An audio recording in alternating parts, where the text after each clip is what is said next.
نحمدہ و نصلی علی رسول الکریم اما بعد اعوذ باللہ من الشیطان الرجیم بسم اللہ الرحمن الرحیم وَكَذَلِكَ أَعْثَرْنَا عَلَيْهِمْ لِيَعْلَمُوا أَنَّ وَعْدَ اللَّهِ حَقٌّ وَأَنَّ السَّاعَةَ لَا رَيْبَ فِيهَا إِذْ يَتَنَازَعُونَ بَيْنَهُمْ أَمْرَهُمْ فَقَالُوا بُنُوا عَلَيْهِمْ بُنْيَانًا رَبُّهُمْ أَعْلَمُ بِهِمْ قَالَ الَّذِينَ غَلَبُوا عَلَىٰ أَمْرِهِمْ لَنَتَّخِذَنَّ عَلَيْهِمْ مَسْجِدًا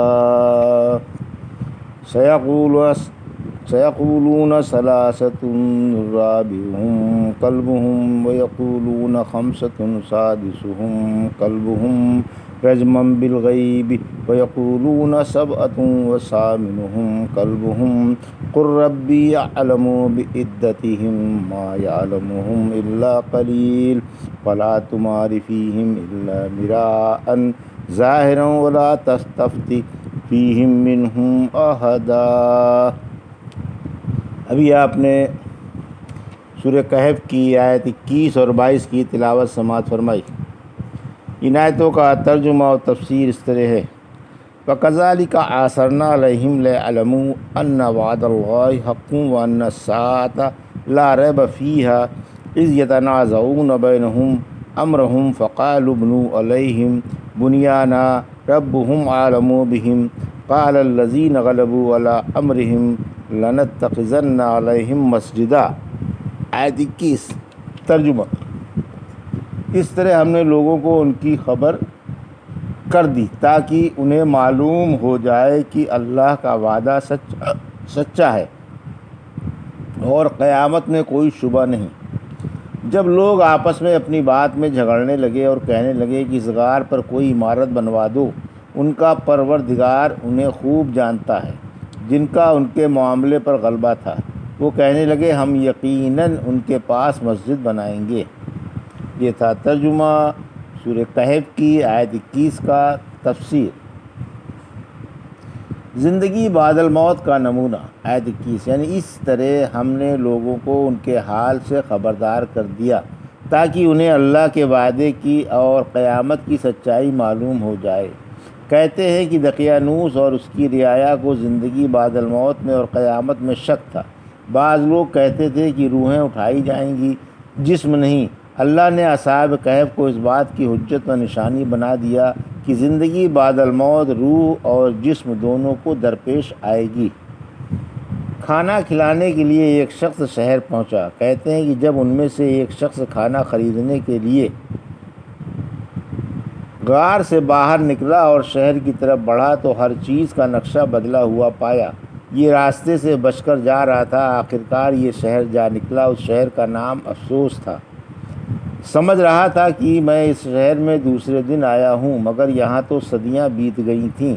نہ وہ شہر کا نقشہ تھا جو انہوں نے دیکھا تھا، نہ وہ بادشاہی تھا اور نہ وہ رعایا ہی تھی۔ شہر کا عالم ہی دوسرا تھا۔ نئے نئے لوگ تھے، نئی نئی حکومت تھی، نئے نئے مکانات تھے اور ہر چیز بدلی ہوئی تھی۔ ان کی جان پہچان کی نہ کوئی چیز تھی اور نہ کوئی آدمی ہی۔ یہ سخت حیران ہو کر خیال کرنے لگا کہ میں دیوانہ تو نہیں ہو گیا، یا بھول کر کسی نئے شہر میں تو نہ گھس آیا، یا خواب تو نہیں دیکھ رہا۔ پھر کہنے لگا کہ نہ خواب ہے، نہ بھولا ہوں اور نہ میں دیوانہ ہوں۔ کل ہی تو اس شہر کو چھوڑ کر گیا ہوں، مگر آج اس کا سارا نقشہ ہی بدل ہوا ہے پاتا ہوں۔ پھر اس نے سوچا کہ میرے لیے یہی مناسب ہے کہ جلدی سے اپنا کام بنا کر یہاں سے کھسک جاؤں۔ آخرکار یہ ایک روٹی والے کی دکان پر پہنچا اور اسے نقد رقم دے کر کھانا طلب کیا۔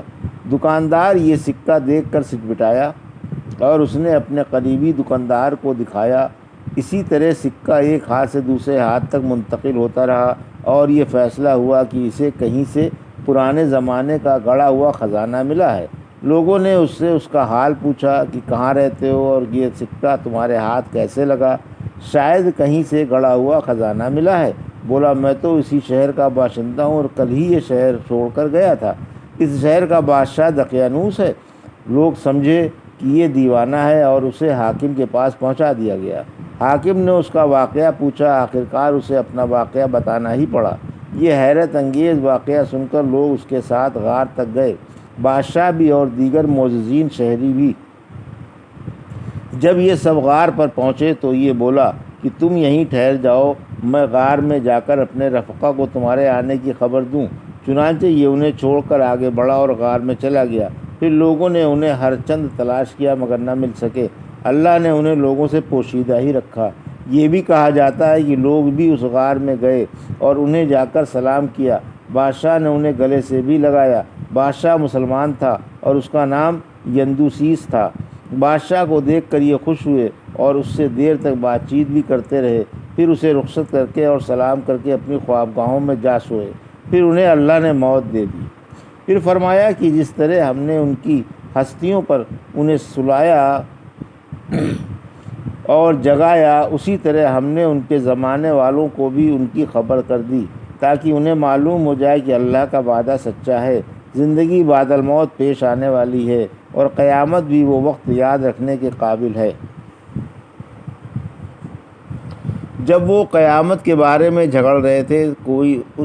کوئی تو اس کا قائل تھا اور کوئی منکر۔ اللہ نے اصحاب کہف کو لوگوں پر ظاہر کر کے ماننے والوں کے لیے دلیل اور نہ ماننے والوں پر حجت بنا دیا۔ پھر لوگوں نے کہا اصحاب کہف کے غار کا دروازہ بند کر دو اور انہیں ان کے حال پر چھوڑ دو، لیکن جن کو غلبہ حاصل تھا انہوں نے وہاں مسجد بنوانے کا ارادہ کیا۔ ابن جریر نے کہا ہے کہ یہ بات مسلمانوں نے کہی تھی یا کافروں نے؟ بظاہر یہ معلوم ہوتا ہے کہ مسجد بنانے کا ارادہ کرنے والے مسلمان ہی تھے۔ رہی یہ بات کہ یہ کام اچھا ہے یا برا، تو ہم کہتے ہیں کہ اچھا نہیں، کیونکہ رحمت عالم صلی اللہ علیہ وسلم نے فرمایا اللہ یہودیوں اور عیسائیوں پر لعنت فرمائے، انہوں نے اپنے انبیاء اور صلحاء کی قبروں کو مسجدیں بنا لیا۔ آپ لوگوں کو ان کے سیاہ کارناموں سے ڈراتے تھے۔ سیقولون ثلاثۃ رابعہم کلبہم ویقولون خمسۃ سادسہم کلبہم رجما بالغیب ویقولون سبعۃ وثامنہم کلبہم قل ربی اعلم بعدتہم ما یعلمہم الا قلیل فلا تمار فیہم الا مراء ظاہرا ولا تستفت فیہم منہم احدا۔ آیت 22 ترجمہ۔ عنقریب کچھ لوگ کہیں گے کہ وہ 3 تھے اور چوتھا ان کا کتا تھا، اور کچھ قیاس آرائیوں سے کہیں گے کہ وہ 5 تھے، چھٹا ان کا کتا تھا، اور کچھ کہیں گے کہ وہ 7 تھے اور 8واں ان کا کتا تھا۔ آپ فرما دیں کہ میرا رب ان کی تعداد خوب جانتا ہے، انہیں تو تھوڑے ہی سے لوگ جانتے ہیں۔ آپ ان کے بارے میں محض سرسری گفتگو فرمائیں اور کسی سے ان کے بارے میں سوال بھی نہ کریں۔ یہ تھا ترجمہ آیت 22 کا تفسیر۔ اصحاب کہف 7 آدمی تھے اور 8واں ان کا کتا تھا۔ اصحاب کہف کی تعداد میں صرف 3 آراء ہیں۔